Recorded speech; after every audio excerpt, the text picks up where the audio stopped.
Yo Patalo, c'est Tao, et vous avez vu le titre, j'ai failli mourir. En effet, j'ai failli mourir, même aujourd'hui, le moment où je tourne cette vidéo, vous avez vu que je suis pas chez moi tout ça, mais le moment où je tourne cette vidéo, aujourd'hui, je suis en vacances, et je vais vous montrer cette histoire, c'était la dernière anecdote, il va y en avoir 3. Alors, ce format de vidéo, il m'est venu à l'idée, il est venu de Fuse, vous connaissez sûrement, qui a fait cette vidéo, qui est sortie aujourd'hui, le jour où je tourne cette vidéo. En gros, j'étais sur YouTube, et je vois la vidéo, j'ai failli mourir, je me dis putain, mais moi aussi, j'ai failli mourir aujourd'hui. Et puis ça m'est rappelé que dans ma vie, j'ai pas failli mourir une fois, pas deux fois, pas trois fois. Tu peux faire 14 cas. Pas mal de fois en fait. Mais aujourd'hui, on va se parler sur 3 fois où j'ai failli mourir. On va commencer par la moins récente pour aller à celle d'aujourd'hui. Parce que j'ai putain de failli mourir, je rigole, mais c'est pas drôle. Ça va être une vidéo un petit peu nouvelle, un peu à la thread, tu vois les threads de Squeezie, tu vois les histoires un petit peu tranquilles, chillax comme ça, où je raconte une petite anecdote, des trucs comme ça. Et puis voilà, dites-moi si vous kiffez, mettez votre petit like, mettez-moi en commentaire, faites-moi savoir que vous voulez un deuxième épisode et je vous raconterai les autres fois où j'ai fait mourir. Donc voilà, et merci aussi à Basile qui monte cette vidéo, Basile qui fait un travail incroyable. On lui rappelle que pas mal de vidéos flop, mais derrière il y a des heures et des heures de montage, de tournage aussi, mais surtout de montage, et merci beaucoup monteur. Allez, première anecdote.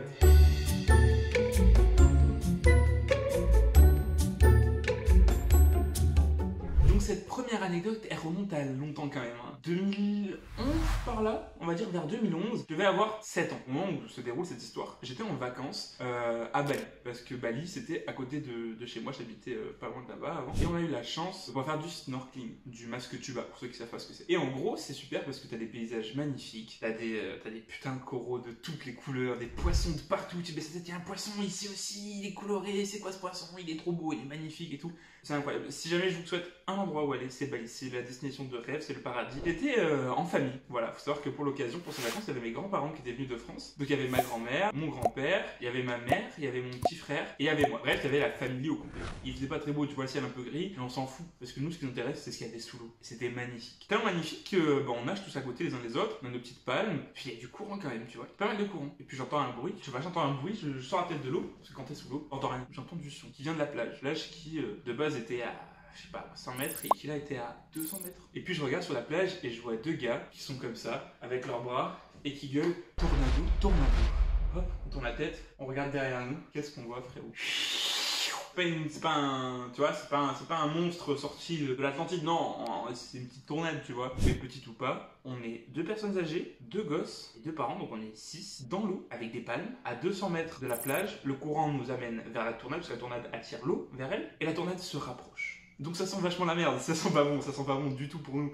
Heureusement, sur la plage, il y avait un restaurant. Et il faut savoir qu'à Bali, il y a beaucoup d'Indonésiens qui vivent de la pêche. Et ils n'ont pas un bateau, tu vois, ils n'ont pas genre un bateau à moteur comme tu gardes dans le putain de port de je ne sais quelle ville de France.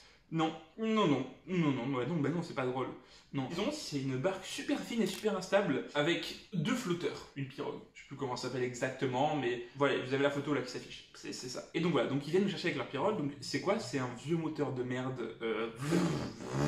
Donc nous les enfants, on monte. La grand-mère se fait tirer par le pêcheur. Elle passe, tu vois, c'est une petite mamie, c'est petit une mamie, c'est petit, c'est léger, c'est une mamie quoi. Et il reste mon grand-père. Mon grand-père est a le même physique que moi, sauf que j'étais pas adulte, j'étais encore enfant. C'est-à-dire que mon grand-père est grand, stock, ancien rugbyman. Voilà. Monter sur cette pirogue tout seul, c'est compliqué. Avec l'aide du pêcheur, c'est compliqué. Or, on se rappelle que l'eau tire. L'eau tire tellement fort que la pirogue se fait porter par le courant dans la direction de la tornade, qui elle se rapproche toujours. Parce que c'est bon, vous imaginez la tornade, vous imaginez nous. Au final, il arrive à monter de justesse. Le bateau nous amène sur la plage. Ce restaurant était un restaurant très mignon. Vous savez, du bois, avec un petit peu de paillasse au-dessus. C'est charmant, c'est charmant. Mais s'il y a une tornade, ça ne sert à rien. On est allé sous le resto. Il y avait un truc, en fait, le sol était bétonné, tu vois. Et dessous, ils avaient une cave en béton où ils stockaient leurs produits, tout ça. Mais du coup, c'est du béton. On est allé dessous. Et c'est là que mes souvenirs se mélangent à mes rêves, je pense. Parce que ça me surprend quand même vachement. Mais en même temps, j'étais tellement sous le choc. C'est possible que je me souvienne juste pas, que ce soit flou. Là, c'est un peu flou. Mais de mémoire, ce qui s'est passé, c'est que la tornade est arrivée, est passée au-dessus du resto et est repartie. Et on a pu sortir. Le resto avait pris un sacré coup quand même, je vous rassure. Et on est parti. Mais voilà, ça c'est la première fois où j'ai failli mourir. Alors, failli mourir. Au final, on n'est pas mort, tu vois. Mais si on n'avait pas entendu les deux pêcheurs sur la plage, on aurait pu continuer à se laisser porter par le courant.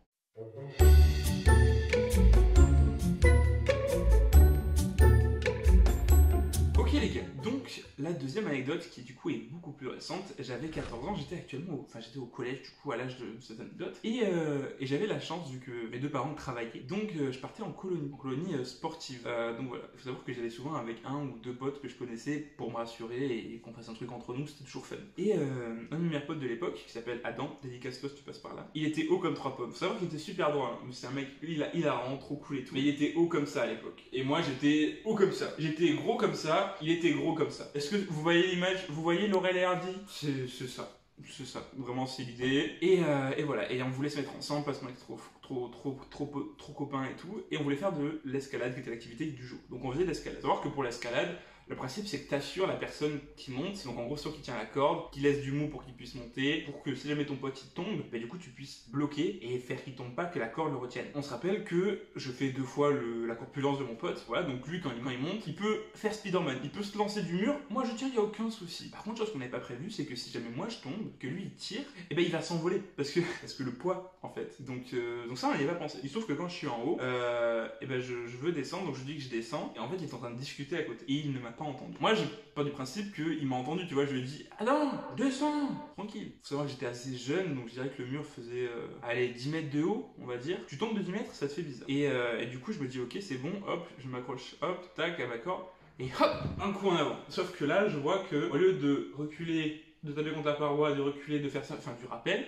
je recule et descendre aux enfers. Je tombe, tout simplement je tombe. Mon pote n'avait pas entendu que je descendais et n'a pas tilté, il était à main nue, la corde défilée. S'il attrapait avec ses mains, il se brûlait les mains. Donc il n'a pas attrapé. Et au dernier moment, je devais être à 2-3 mètres du sol. Vous dites 2-3 mètres sur 10 mètres, tranquille, ça va très très vite. Hein. Alors quand quelqu'un tombe, tu tombes. C'est la gravité qui fait son job. Newton, il peut rien y faire. Le professeur qui encadrait l'activité arrive, il avait un gant. Heureusement qu'il avait un gant. Il chope la corde. Boum! C'est bon. J'ai failli m'éclater par terre, tout simplement. Alors, est-ce que je serais mort? Je sais pas si en tombant de 10 mètres on meurt ou pas. Mais en tout cas, j'ai eu très très chaud. Voilà. C'est pour dire l'anecdote. Elle était très sympa.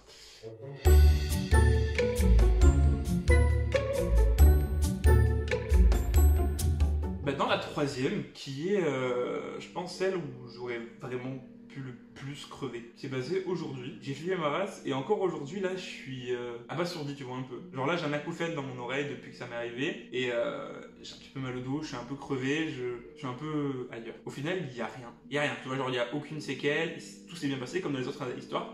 Tout s'est tellement bien fini que j'en ai pas parlé à ma famille parce que j'ai pas envie de leur faire peur. Donc ça se trouve ils vont tomber sur ça. Donc si vous passez par là, coucou. Alors je vous explique. En gros, il faut savoir que j'habite dans la campagne proche de la montagne et j'ai des repas de famille ce week-end assez loin, à 2 heures de route. Donc en fait, soit j'y vais en 1h30, je passe par l'autoroute et je paye l'autoroute, soit je passe par des routes de campagne et ça me prend 2 heures. Je me dis bon, donc voilà, je fais une petite route de campagne et les routes de campagne en général, c'est il y a un panneau avec écrit 80.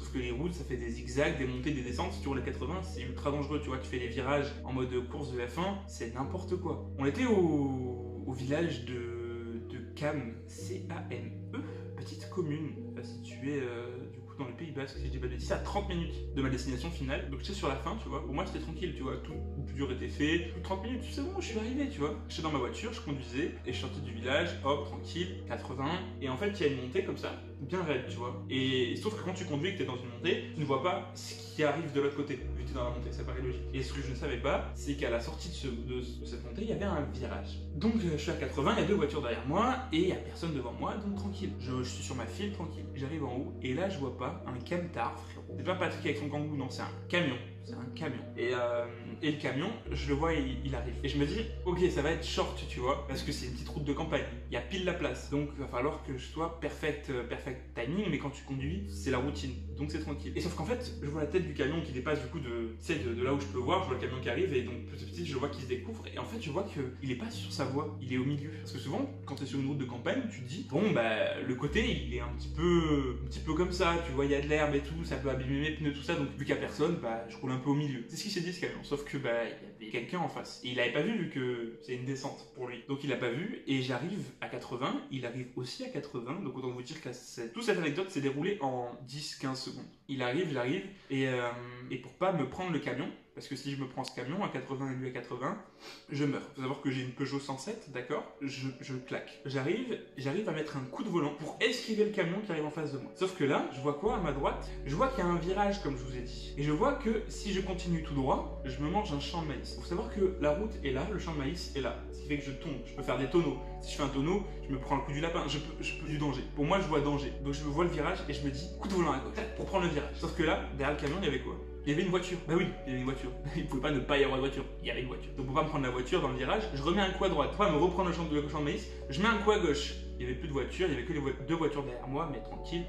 Et le problème, c'est que quand tu fais des zigzags comme ça, bah ta voiture, elle perd de l'adhérence. Et là, je vois que ma voiture retourne vers la droite, vers le champ de maïs. Je tourne à fond et je freine parce que j'ai peur. C'est des réactions que tu contrôles pas. J'ai été serein, j'ai réussi à esquiver un camion, un champ de maïs, une voiture. Pilote ou pas pilote, c'est déjà très très bien. J'ai esquivé tout ça et je roulais aux bonnes vitesses, hein, les gars. J'ai esquivé tout ça et donc là, frein à fond, je tourne pour éviter le champ de maïs, je fais un demi-tour en drift. C'est pas vraiment un drift, aucun de mes pneus n'adhère au sol. Vous avez déjà vu du curling? J'étais le curling. Et je viens finir ma course dans le fossé. Petite image, faut savoir que je roulais dans l'autre sens de la route de base. Et j'arrive là, je ne suis pas sonné. Simplement, je peux pas ouvrir ma porte parce qu'il y a le sol à côté, tu vois. Genre, j'ai pas fait un tonneau, mais ma voiture, elle est en Y, tu vois. Elle est inclinée. Parce qu'en fait, il y a une roue qui touche la route et une roue qui est complètement dans le fossé, enfin, dans le haut du fossé. Et sur la place à passagers, la voiture bascule, poum, je sors par la porte du conducteur. Les deux dames qui étaient derrière moi se sont arrêtées. Il y en a une qui habite ici, elle va chercher elle va voir un fermier pour qu'il ramène un tracteur et tout.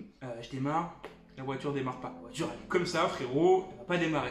Je regarde, la voiture a rien cassé, moi ça va, le cas, je crois que j'ai rien cassé. J'ai un peu mal au dos, mais ça je pense que c'est la fatigue, c'est d'avoir conduit 2 heures non-stop. Et voilà, on attend, les gens s'arrêtent. Est-ce que vous avez besoin d'aide, tout ça? Non, tout va bien, on signalise et tout. Et le tracteur arrive, donc il m'explique comment faire. Je sors un truc de mon coffre, je le mets devant ma voiture, hop, il met un crochet, il tire, je me mets dans la voiture, je tourne, parce que sinon la voiture elle va n'importe où. J'étais à fond à droite et mes roues étaient complètement à l'opposé. Ça n'avait pas de sens. Je me suis dit putain, je vais devoir appeler une dépanneuse, ça fait deux semaines que j'ai le permis, la voiture elle a quasiment pas servi, j'allais avoir pété dès le début, ma daronne qu'est-ce qu'elle va dire? Tu utilises plus ta voiture, parce que moi j'ai les fêtes de village à faire dans pas longtemps, je dois aller bosser avec cette voiture, j'en ai besoin tu vois. Je me dis putain, imagine la voiture je viens de l'avoir, déjà je l'ai niquée, putain mais quel con, alors qu'en soi, j'ai rien fait de mal, tu vois, j'ai juste évité un camion, une voiture et un champ de maïs, tu vois, j'ai fait ce que j'ai pu. Donc tu me diras, oui, c'est une montée, t'aurais pu rouler à 50, 70 au lieu de rouler à 80. J'aurais pu, mais ça on y viendra après. Du coup, le tracteur arrive, il me met la voiture sur la route, je démarre, je remets les roues droites, tout va bien. Aucun voyant d'erreur ne s'est allumé sur la voiture, aucun pet sur la voiture, il n'y a pas un dégât. Il y a peut-être vite fait les ronces qui ont griffé un peu la peinture, mais c'est 3 fois.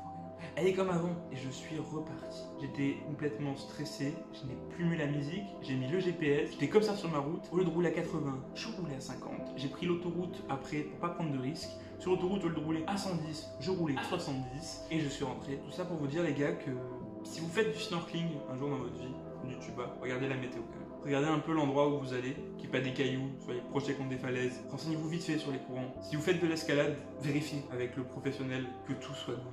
Vérifiez avec la personne avec qui vous êtes que tout soit good avant de faire quelque chose qui pourrait vous mettre en danger. Et surtout, je sais qu'il y en a beaucoup qui sont jeunes, qui m'écoutent. Vous allez tous être amenés à conduire à un moment dans votre vie. Et quand ça arrive, je sais qu'on se dit, bon bah tranquille, c'est facile, on va vite et tout, au calme. Voilà, moi ça m'arrive des fois quand je suis dans des petits villages, tu vois, je me dis vas-y c'est cool, hop, tac, tac, tac, on rigole, haha c'est rigolo. Mais je vous rappelle qu'on est un tas d'os, de chair et de muscles dans une putain de boîte en métal lancée à des dizaines de kilomètres/heure. Je sais pas si vous avez déjà vu, mais une carrosserie c'est épais de ça. Il y a ça qui te protège. Le camion, il est bien plus épais. Je me serais pris le camion, je serais mort. Tu fais un tonneau, tu te tapes contre le plafond, ta tête, tu meurs, coup du lapin. Tétraplégique, paraplégique. J'ai des potes qui ont des accidents de voiture qui ont fini en fauteuil comme ça. Je connais des gens qui sont morts en voiture. Alors que ce soit en ayant bu, en ayant fumé, mais que ce soit aussi en faisant les cons, en allant un peu trop vite sur une route de campagne, en se disant c'est 80, je roule à 80.